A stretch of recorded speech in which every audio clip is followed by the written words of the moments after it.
tidak menindasnya. Keempat, itulah sebabnya ia ditakuti orang. Setiap orang yang menganggap dirinya mempunyai hikmat tidak dihiraukannya. Ya, puji Tuhan, Bapak Saudara, kita masuk pagi hari dalam pasal yang ke-37 dari kitab Ayub. Kita akan melihat, Bapak Saudara, pada ayat yang ke-21. Ayat 21, Bapak Saudara. Sama-sama kita baca ayat 21 dan 22. 21 dan 22. 1, 2, 3. Seketika terang tidak terlihat karena digelapkan mendung. Lalu angin berembus, maka bersilah cuaca. Dari sebelah utara muncul sinar keemasan, Allah diliputi oleh keagungan yang dahsyat. Amin.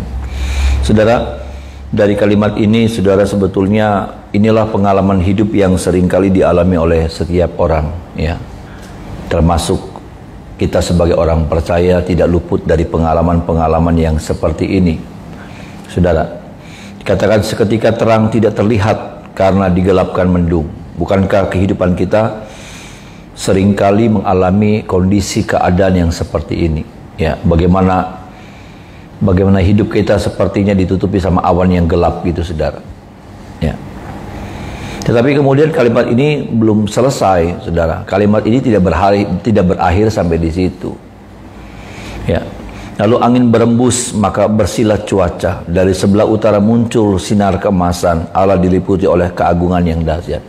Selalu, saudara, kalau saudara melihat, selalu rotasinya seperti itu. Selalu perputarannya seperti itu. Sehingga saya mau bilang bahwa kita tidak boleh putus asa. Ada amin, saudara, ya. Bahwa setelah mendung itu pasti ada terang Tuhan. Ada amin, saudara, ya. Selalu seperti itu, selalu seperti itu. Selalu ada waktunya bahwa awan itu pasti akan menyingkir. Awan yang gelap, awan yang pekat itu pasti akan menyingkir dan kemudian muncullah terangnya Tuhan. Selalu seperti itu, saudara. Kalau sudah mengingat perjalanan hidup Bapak Ibu Saudara sampai hari ini, maka sebetulnya seperti itu tuh. Perputarannya seperti itu.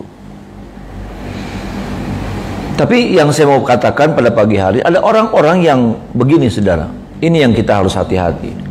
Ada orang-orang yang ketika awan gelap, awan pekat, awan hitam menyelimuti, saudara. Tetapi ketika kemudian keadaan juga sudah berubah, hatinya tetap diliputi dengan yang namanya awan hitam itu. Ada orang-orang yang seperti itu. Keadaan sudah berubah, tapi hatinya masih dilingkupi, sepertinya hidup masih tertutup sama awan hitam. Dia belum bisa melihat ada sebuah perubahan. Dia belum bisa melihat ada sebuah terangnya Tuhan.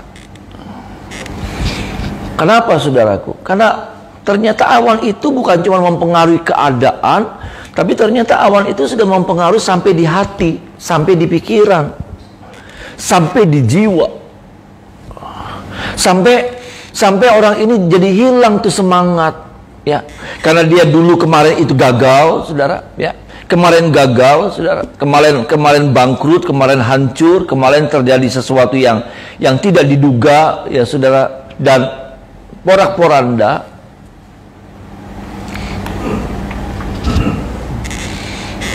Lalu kemudian jadi hilang semangatnya, jadi hilang apa namanya keberhargaannya, jadi hilang apa namanya motivasinya, semangat dan ya hal-hal yang baik itu jadi hilang. Kenapa? Karena ternyata awan gelap itu sudah bukan cuma menguasai keadaan, bukan cuma hanya sekedar menguasai ekonomi, menguasai hal-hal yang lain, tapi ternyata awan gelap ini sudah masuk sampai di jiwa, sampai di pikiran, sampai di hati. Jadi ketika terang Tuhan sudah bersinar, dia pun nggak bisa melihat. Kenapa? Karena awan gelap itu sudah berhasil menguasai.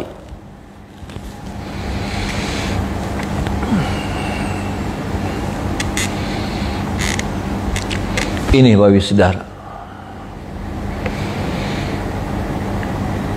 Ada orang-orang yang seperti ini. Ada orang-orang yang, saya mau bilang begini, ini orang-orang yang membiarkan. Orang-orang yang tidak bisa, apa namanya, tidak melawan gitu. Bahwa kegelapan itu, saudaraku, berdampak. Bukan cuma saat itu. Ya, kalau sudah mengalami sebuah kejadian yang tidak menyenangkan, maka yang pengalaman itu bukan cuma sampai di situ, tapi juga berdampak seringkali sampai beberapa hari, sampai beberapa bulan, sampai beberapa tahun. Iya kan, saudara? Kalau seorang kena tipu nih, saudara, kena tipu, bukan cuma sampai di situnya, saudara, tapi apa? Ya, berdampak, ekonominya tetap goyang dalam beberapa bulan ke depan, ekonominya tetap nggak stabil dalam beberapa tahun ke depan. Hutang sudah dilunasin, ya, misalnya hutang sudah dilunasin, saudara, tapi kan kemudian dia masih merangkak lagi tuh. Kenapa? Dampak dari yang kemarin, kejadian yang kemarin. Tapi ada orang-orang yang jadi hilang semangat. Ada orang-orang yang nggak bisa lagi menatap hari esok. Ada orang-orang yang ya sudah menyerah sama keadaan. Kemarin ada satu anak muda, saudara, yang WA saya. Ya, dia pedagang jam gitu loh, saudara, pedagang jam. Dan dia ngalamin sebuah, ya memang ini lagi di dunia itu lagi viral nih, saudara, karena dia cerita banyak sama saya. Ya, dia cerita banyak sama saya. Sampai dia dikejar-kejar orang karena masalah keuangan. Jadi ceritanya waktu pandemi, ya, waktu pandemi dia dagang, saudara, dagang jam gitu ya, saudara, dagang jam. Tapi kemudian bagaimana, karena situasi sepi dan perdagangan nggak bagus, saudara, ya, ekonomi jual beli nggak bagus, akhirnya ekonomi dia tergoncang. Dia pinjam sama pinjol, saudara. Dia pinjam sama pinjol, ya, pinjam sama pinjol, jadi membengkak. Lalu kemudian dia banting setir di jam-jam yang bagus lah gitu, saudara. Dia punya channel, dia punya banyak channel, tapi kemudian ya nakal memang dia, ya. Tapi dia ngaku sama saya, dan saya hampir dikerjain sama dia juga, saudara. Jadi waktu dia buka IG saya, ternyata saya pendeta gitu. Jadi dia bilang, dia WA sama saya, "Bapak pendeta ya, Bapak pastor ya?" "Iya." "Boleh nggak? Saya udah bingung, saya udah putus asa," katanya. "Kemarin saya udah mau bunuh diri, Pak," katanya. Umur 29 tahun, saudara. Masih 29 tahun. Udah berkeluarga. Tapi yang saya lihat orang ini baik. Maksudnya dia mau bertanggung jawab gitu, saudara. Dia mengakuin, ya. Ada orang-orang yang sudah salah, malah dia yang lebih galak gitu, saudara. Ya. Ada orang-orang yang sudah salah tapi kelat-kelit. Dari kata-katanya, dari apanya, penjelasannya, aduh, belat-belit. Tapi anak ini yang saya lihat, ya, saudara, anak Tuhan. Ya. Dia bilang, "Pak, mama saya tuh pengennya saya jadi pendeta, Pak." Ya. Jadi ya obrolan itu, ya memang dia bersalah sih, saudara. Ya, karena keadaan di mana, ya saya melihatnya sebagai seorang kepala rumah tangga yang harus berjuang menghidupi keluarga. Ya. Ternyata nggak gampang. Ya. Dia coba survive di tengah-tengah situasi yang, wah, ekonomi lagi morat-marit. Ya, dia ambil salah langkah dan dia ngaku, saudara. Ya, dia ngaku bahwa dia bersalah. Saya cuma bilang begini, hadapin. Kamu masih umur 29 tahun. Masih banyak loh. Masih banyak hal-hal yang Tuhan mau buat dalam hidup kamu. Masih banyak, ya. Kamu selesai, nggak besar juga kok, ya. Beberapa ratus juta gitu, saudara, dia. Jadi dia, kalau ada orang cari sesuatu, dia minta DP, saudara. Dia minta DP. Nah, DP-nya ini yang dia bawa gitu. Hadapin, saya bilang. Iya, Pak. Hadapin, nggak sebentar kok. Ya, kamu ketemu sama orangnya atau bagaimana, kamu minta maaf, kamu minta waktu untuk bisa diselesaikan, dan nggak banyak kok, ya. apa yang jadi sangkutan itu, uang yang jadi tanggung jawab kamu untuk mengembalikan kan nggak terlalu besar. Maksud saya bilang gini, kamu nggak mati hidup juga nggak kelunas gitu. Ada kan utang yang kayak gitu, saudara. Ya mati hidup, tapi lu utang nggak lunas karena gede banget gitu ya, saudara. Ini mah cuman ya bisa lah, ya bisa. Ya, saya bilang bahwa punya mental juara. Mental juara tuh apa? Juara tuh bukannya tidak pernah melakukan kesalahan. Ya. Ronaldo, Messi, saudara. Ya, kadangkala di depan gawang tinggal tendang, itu bola bisa kelempar ke atas. Itu bola bisa menceng ke kiri, menceng ke kanan. Tapi apakah kemudian dia menyerah? Orang maki-maki. Ya, orang maki-maki. Kenapa? Karena memang itu sebuah kebodohan. Ya, di depan gawang. Ya, orang main bulu tangkis nih, saudara. Orang main bulu tangkis, udah tinggal match point, udah tinggal angka terakhir, bisa nyangkut di net.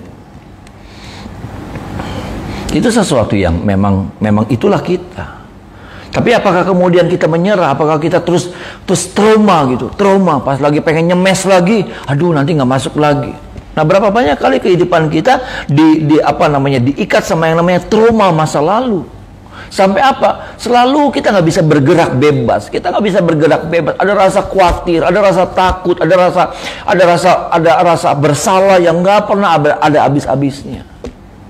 Sampai akhirnya apa? Kita jadi nggak leluasa gitu. Jadi kita nggak bisa bebas. Kita nggak maksimal di dalam melakukan segala sesuatu. Kenapa? Karena trauma masa lalu itu mengikat kita. Pernah gagal, pernah salah, terus seperti ini. Mental juara nggak kayak gitu, saya bilang sama si anak muda ini, saudara. Mental juara dia lupain. Memang dia pernah salah, ya. Memang dia pernah mengecewakan orang, tapi bangkit lagi. Tadi pagi saya buka-buka IG, saudara.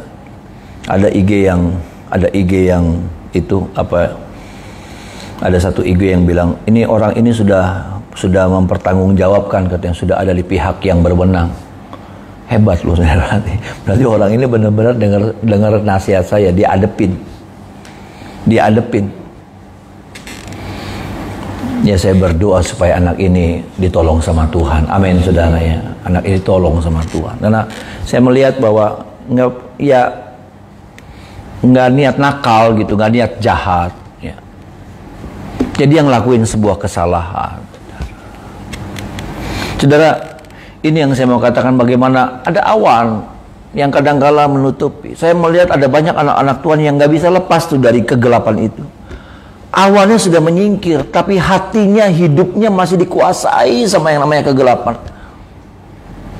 Hatinya, jiwanya, pikirannya masih dikuasai sama kegelapan. Hilang semangat, hilang gairah, nggak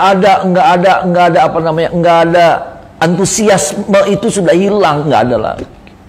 Kenapa? Karena awan gelap itu ternyata awalnya sudah nggak ada. Itu yang disebut dengan trauma. Jadi ayo terus dihantui sama pengalaman yang kemarin, pengalaman ditipu, pengalaman disingkirin sama orang. Jadi terus terngiang-ngiang terus, menghantui hidupnya terus. Saudara, hidup seperti itu, saudara. Hidup berat, hidup keras. Ada amin, saudara. Ya. Tapi kita nggak boleh dilemahkan. Bisa bilang amin, saudara. Kita nggak boleh membiarkan yang namanya trauma itu menguasai kita. Makanya Paulus bilang begini sama kita, aku melupakan apa yang ada di belakangku, serta mengarahkan diriku kepada apa yang ada di hadapanku. Ada banyak pengalaman yang kemarin, pengalaman berhasil, pengalaman gagal, pengalaman yang enak, pengalaman yang tidak enak. Tetapi sudah selesai. Amin, saudara. Selesai sudah.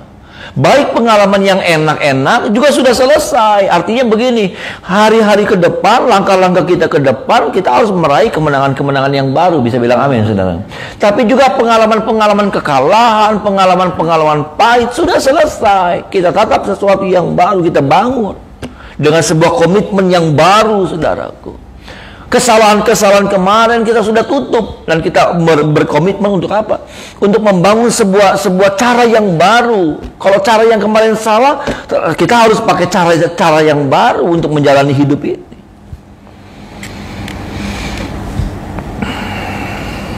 Dan tolong kita, Bapak Saudara, ya, supaya, karena pengalaman seperti ini dialami kok sama kita. Pengalaman-pengalaman enak dan tidak enak, pahit dan manis dan apa, selalu kita alami dalam hidup ini. Dan saya cuma bilang begini, masih banyak lagi ke depan yang kita akan alami.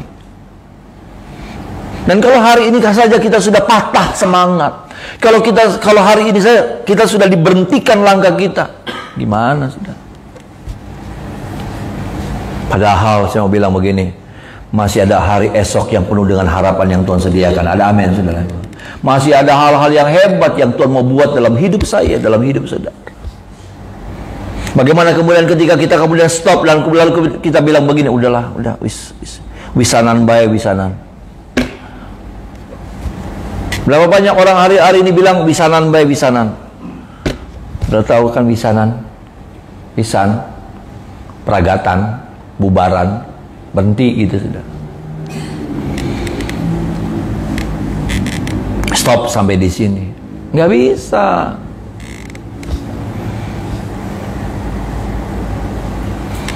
Saya pernah baca yang pendiri Honda, saudara. Pendiri pabrik Honda. Yang pemilik Honda, saudara. Mobil Honda, motor Honda. Itu gagal berkali-kali, saudara. Kayaknya aduh nggak enak pisan. Gagal berkali-kali. Buka bengkel kebakaran, buka apa lagi gagal gitu. Itu yang pemilik Honda, mobil Honda itu sudah pendirinya. Seperti itu, nggak enak banget. Colonel Sanders, saudara, Colonel Sanders, ya, KFC, Kentucky, ya, yang komisen jenggoten, itu dia jualan nggak pernah laku. Dia jualan nggak pernah laku. Ayam nih dia bikin nggak pernah laku.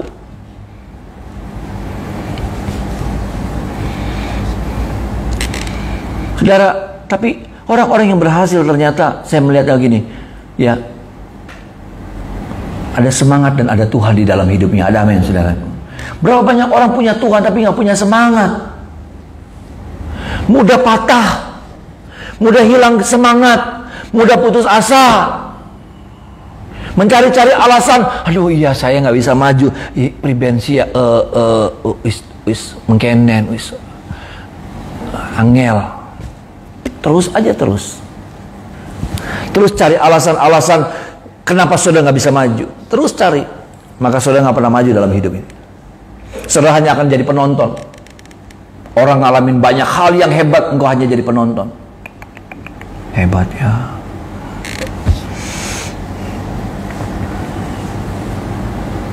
Maaf saudara, saya dulu juga punya mental seperti itu. Mental yang lemah, mental yang gampang patah, mental yang gampang mundur, mental yang gampang hilang semangat, gampang mengasihani diri. Saya seperti itu dulu. Tapi saya sadar, kalau saya seperti itu terus, saya nggak bisa ngalamin janji-janji Tuhan. Orang yang ngalamin janji-janji itu adalah orang-orang yang kuat, berdiri, teguh dalam iman. Ada amin, saudaraku. Orang-orang yang tidak pernah membiarkan hidupnya dipatahkan oleh apapun juga. Itu orang-orang yang ngalamin janji Tuhan. Bukan orang-orang yang cengeng, maaf. Bukan orang-orang yang memelas diri. Aduh, kita mengkene. Saudara memelas diri, tapi keadaan nggak pernah berbelas kasihan sama saudara. Maaf, saudara. Lingkungan tidak pernah berbelas kasihan sama saudara. Cuma saudara yang memelas diri, mengasihi diri. Tapi maaf, keadaan tidak pernah tidak pernah berbaik hati sama saudara. Tidak pernah ngerti keadaan saudara.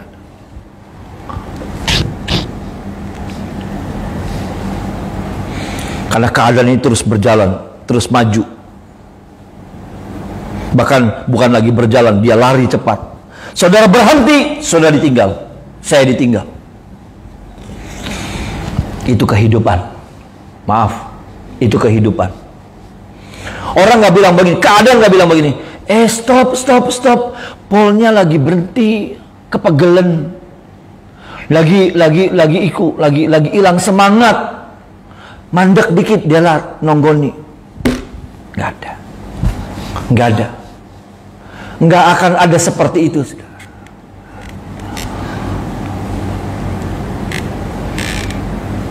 Kita mesti paksakan, ya. Kita mesti paksakan dalam keadaan mungkin satu kaki kita. Kaki satu sudah nggak bisa bergerak, tapi kita cuma punya kaki satu yang masih bisa bergerak. Kita paksakan harus, Pak. Kita nggak boleh nyerah sama keadaan. Awan gelap itu nggak boleh menghentikan langkah kita. Bisa bilang amin, saudara. Nggak boleh menghentikan, menghilangkan rasa semangat yang ada sama kita.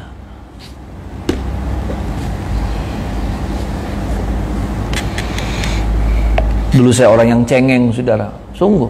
Dulu saya orang yang cengeng, baperan. Beneran, baperan, saudara. Orang Belanda bilang suka hatshare gitu. Apa sih? Suka memelas diri. Makanya kalau saya yang nangis, ngumpet di balik pintu, ngumpet di kolong ranjang, ngumpet di dalam lemari, memelas diri. Saya terbentuk dengan keadaan seperti itu. Dan itu loh, saudara, itu kalau diterusin ya sudah tambah parah. Kalau itu diterusin tambah parah. Dan Tuhan rubah saya. Tuhan dengan anugerahnya merubah saya. Sampai saya harus sadar bahwa saya harus kuat. Hanya orang-orang yang kuat yang akan kalamin janji-janji Tuhan. Ada amin, saudaraku. Makanya misi kita, visi kita jemaat Tuhan tempat ini menjadi jemaat yang kuat dan berkemenangan.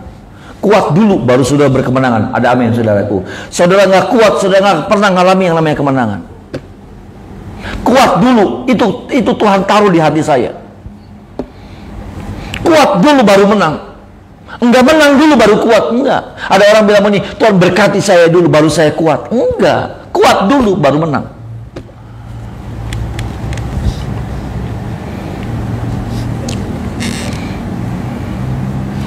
Punya mental baja dulu baru menang.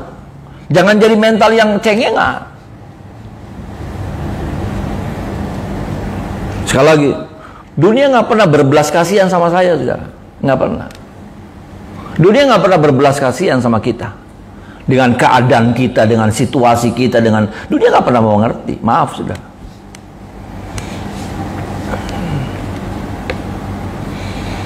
Bahkan maaf, keluarga kita kadang-kala nggak bisa mengerti, nggak bisa nerima. Wanita yang 12 tahun pendarahan, pada akhirnya apa? Keluarga udah nggak bisa terima lagi kekurangannya, nggak bisa lagi menerima keadaannya. Makanya apa? Dia sekarang sebatang kara. Wanita yang 12 tahun pendarahan. Siapa lagi yang 38 tahun di kolam Bethesda?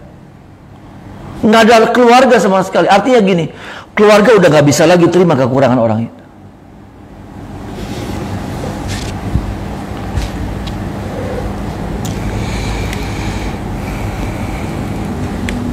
Saudara harus bangkit.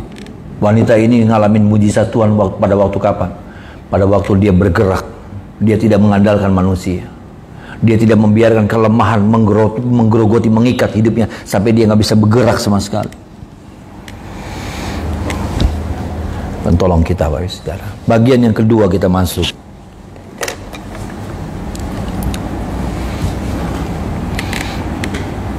Ayat yang ke-23, Bapak Saudara. Ayat 23, sama-sama kita baca. 1, 2, 3.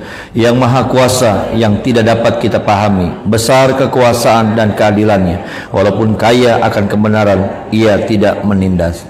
Amin. Saudara, hati-hati di dalam kita memahami ayat ini.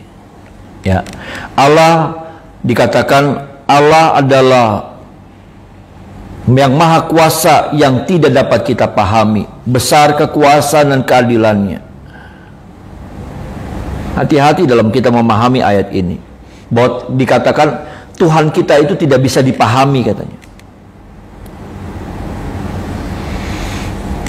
Dalam pengertian-pengertian yang sederhana, ya. Tapi buat saya begini, saya harus sampaikan bahwa Allah memperkenalkan dirinya loh, saudara. Allah bukan tidak pernah memperkenalkan dirinya. Allah bahkan sangat memperkenalkan dirinya. Kita tidak pernah bisa menghampiri Allah. Makanya apa? Karena dia Allah yang kudus, Allah yang suci, Allah yang benar. Makanya apa? Dia yang menghampiri kita. Ada amin, saudaraku. Peristiwa Natal itu adalah peristiwa di mana Allah yang menghampiri manusia. Itu peristiwa Natal. Kita tidak pernah bisa menghampiri Allah. Makanya agama dibuat untuk apa? Membuat manusia untuk menghampiri Allah. Nggak pernah bisa. Agama tidak pernah berhasil membuat manusia bisa mencapai Allah. Nggak ada. Makanya apa? Makanya apa? Allah berinisiatif. Allah berinisiatif untuk apa? Menghampiri manusia lewat kelahirannya, peristiwa Natal itu. Apakah selesai sampai di situ? Tidak.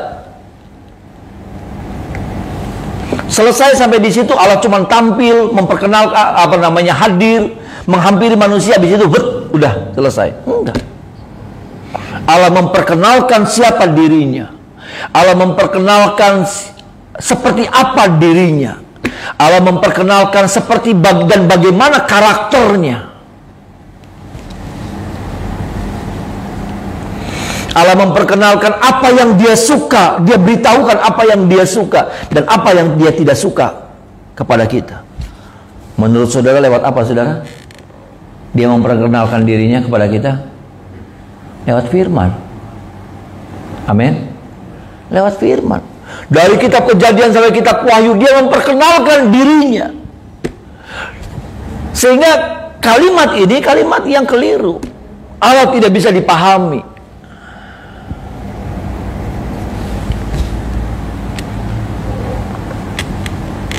Dia memperkenalkan dirinya bahwa dia pernah berkata bahwa aku turut bekerja dalam segala hal untuk mendatangkan kebaikan.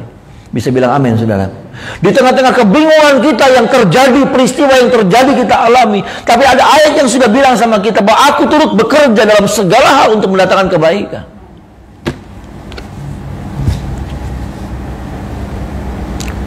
Dia juga berani berkata begini, tidak ada rencana yang buruk. Aku tidak pernah merancangkan rancangan kecelakaan, tapi hari depan yang penuh dengan harapan. Ada amin, saudara. Saya mau bilang bahwa ini Allah memperkenalkan dirinya. Bahwa benar memang kita akan mengalami peristiwa-peristiwa yang tidak menyenangkan, tapi Allah sudah bilang bahwa ketika engkau masuk dalam kondisi seperti itu, pengalaman hidup yang seperti itu, tapi ingat, aku tidak pernah merancangkan yang buruk dalam hidupmu.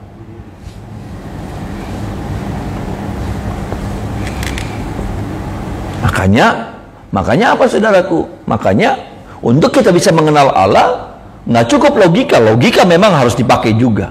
Tapi jangan cuma pakai logika. Karena kalau kita cuma mengenal Allah dengan logika kita, maka apa, saudaraku? Maka kita tidak pernah bisa memahami Allah yang sesungguhnya. Nanti berbenturan. Nanti bilang begini kita, katanya Tuhan baik, tapi kenapa saya ngalamin pengalaman yang jelek seperti ini? Kenapa Tuhan baik? Katanya Tuhan baik, tapi kenapa Tuhan biarkan saya begini dan saya begini? Nggak bisa dilihat. Makanya jangan lihat Tuhan dengan logika kita. Makanya lihat firman Tuhan itu dengan iman kita, dan jalani hidup ini juga dengan iman kita.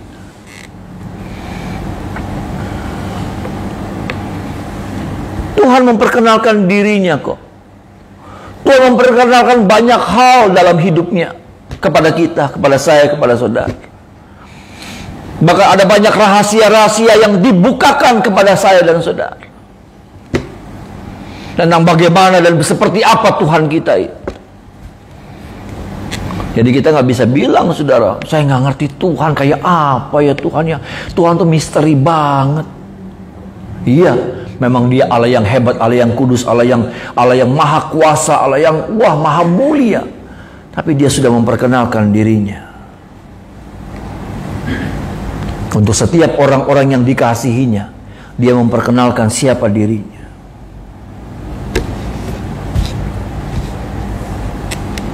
Tapi ada orang-orang yang mau belajar mengenal Tuhannya. Tapi ada orang-orang yang cuma sampai di sini, cuma sampai tahu tentang Tuhannya. Nah, saya nggak tahu nih, saudara.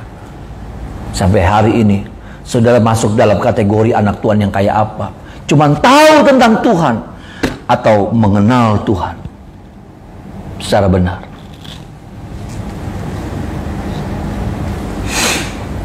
Ada banyak anak Tuhan yang tahu tentang Tuhan, tapi tidak mengenal Tuhan. Karena bicara tentang pengenalan bukan bicara tentang pengetahuan. Bicara pengenalan itu dibangunnya dari apa? Dari sebuah kepergaulan, dari sebuah hubungan.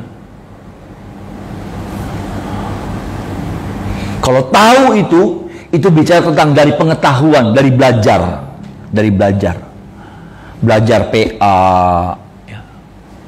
Tapi kalau bicara tentang mengenal, itu bukan tentang pendalaman Alkitab, tapi apa? Itu bicara tentang hubungan.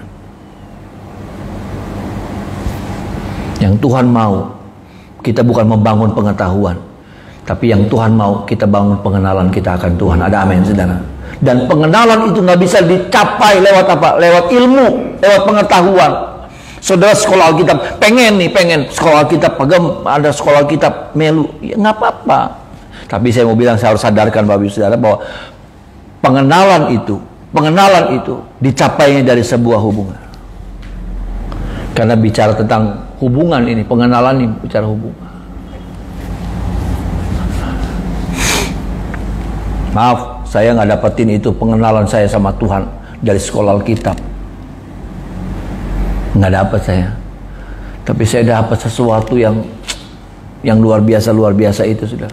Tentang saya mengenal Tuhan dari hubungan saya.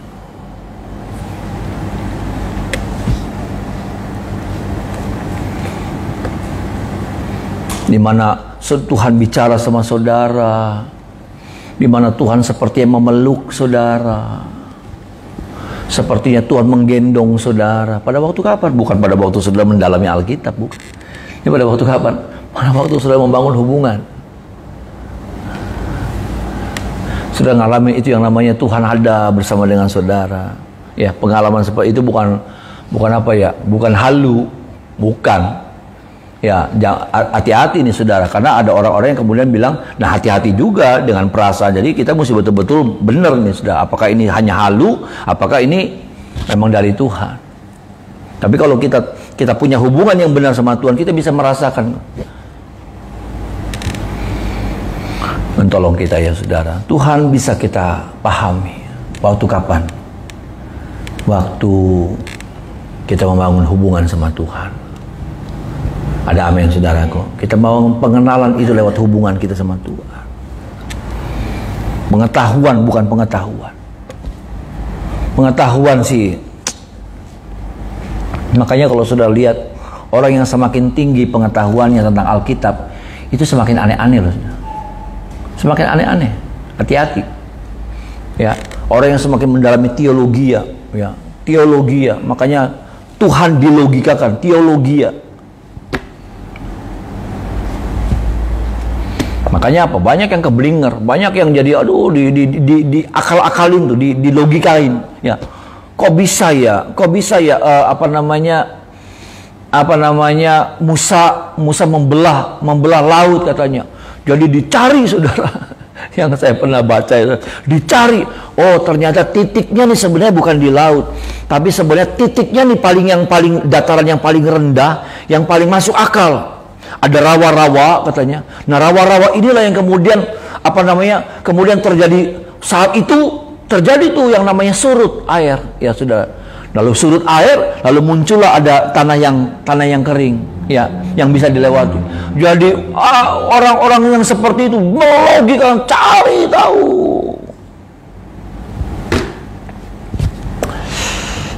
Mujizat yang mujizat, ada amin saudara. Mujizat yang mujizat, jangan di otak-atik pakai otak gitu. Sampai pada akhirnya orang-orang ini udah nggak percaya sama mujizat. Ada pendeta tua saudara, pendeta tua, dia bilang begini, apa mujizat? Tidak ada lagi mujizat. Tolol ya kamu. Dia bilang mujizat itu sudah berakhir di perjanjian baru. Tolol ini orang. Bahwa hidup kita dibutuh mujizat Tuhan sampai hari ini. Ada amin saudara. Kalau mujizat Tuhan sudah berhenti cuma sampai di Alkitab, maka dia bukan Tuhan lagi.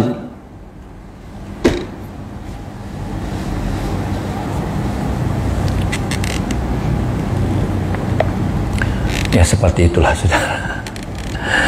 Bukankah saudara sampai hari ini pernah ngalamin mujizat? Ada amin saudara? Amin. Dalam usaha, dalam pekerjaan, amin saudara. Ya, kesehatan saudara. Masa mujizat dihilangkan dari hidup kita? Jadi mujizat dia bilang cuma sejarah.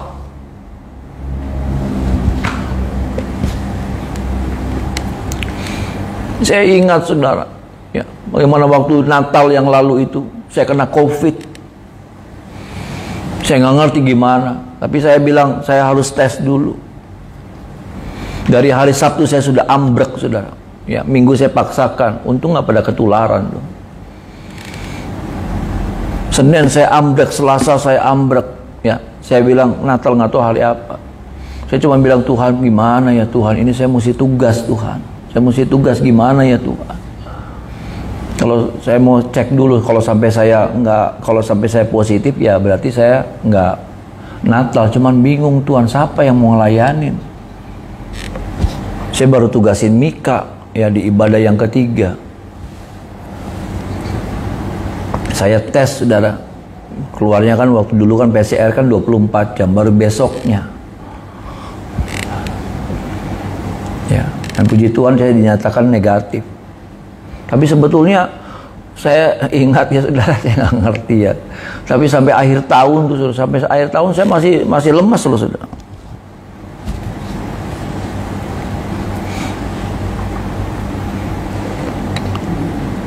Ya, dengan caranya Tuhan gitu ya saudara. Bahwa hidup kita nih banyak ngalamin mujizat Tuhan. Ada amin saudaraku.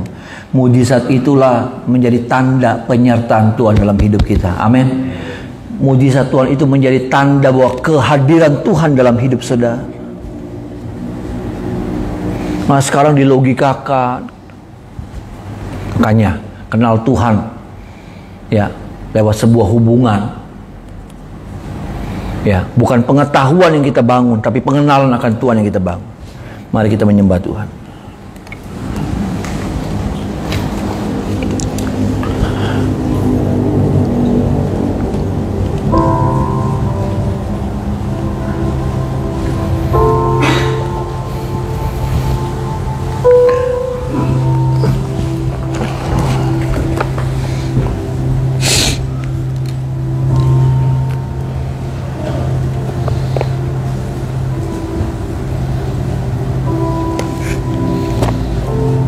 Naikkan pujian yang tadi saudara. Ku bersujud di kakimu.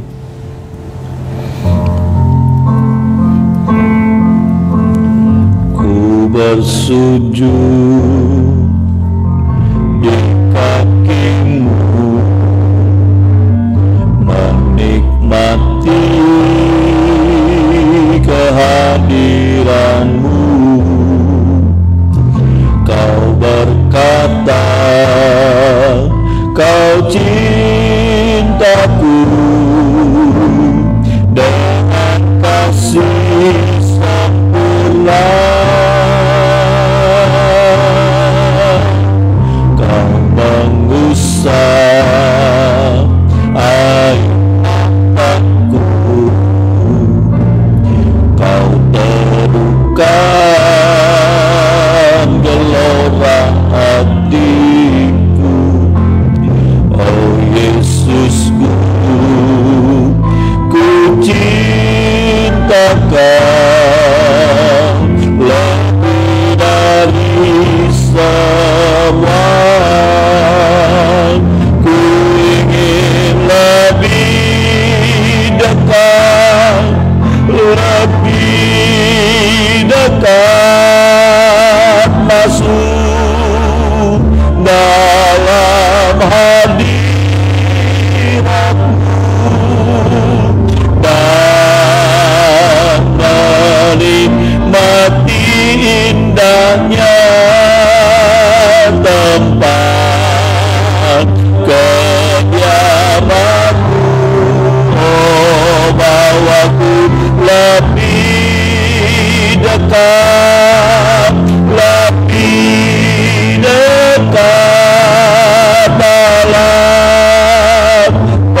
dekat, lebih dekat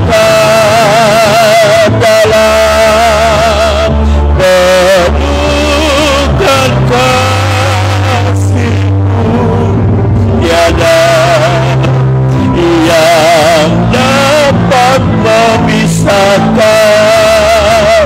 daku dari kasih-Mu. Tiada yang dapat, tiada yang dapat memisahkan daku dari kasih-Mu. Tiada yang dapat, tiada yang dapat memisahkan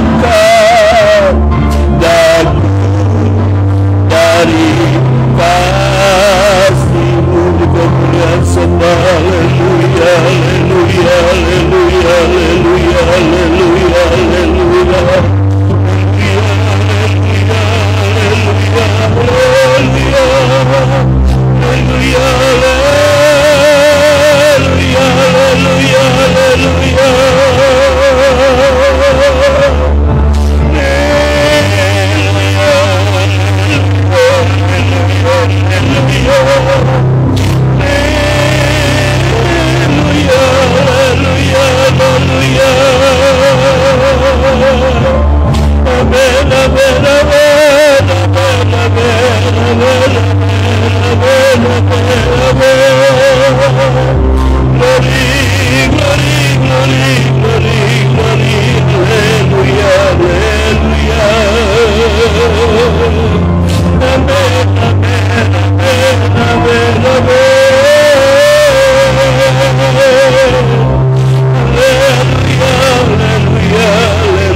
dekat masuk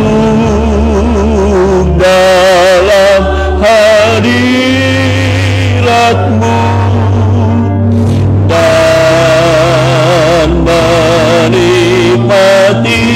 indahnya tempat kediaman-Mu. Oh, bawaku lebih dekat dalam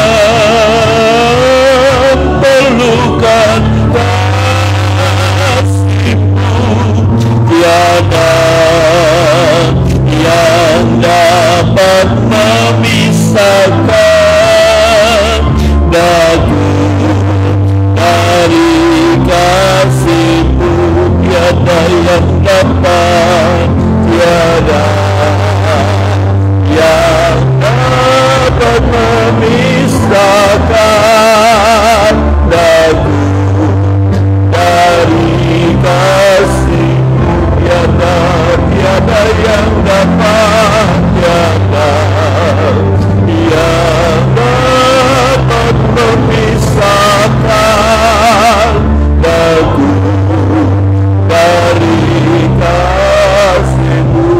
Beri kemuliaan sorak-sorai, haleluya,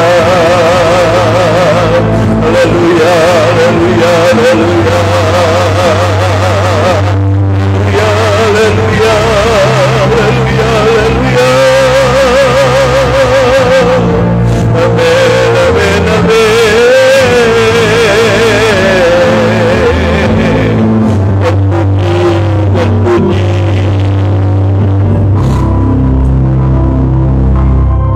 Makasih Tuhan buat firman Tuhan buat pagi hari ini, meteraikan jadi kekuatan bagi setiap kami. Hari ini ada berkat Tuhan terbaik limpah untuk kami nikmati. Anak-anak kami diberkati, mereka sekolah, berkuliah, masih balita, berdagang, bekerja, berumah tangga, yang belum berumah tangga diberkati pagi hari dengan darah Yesus.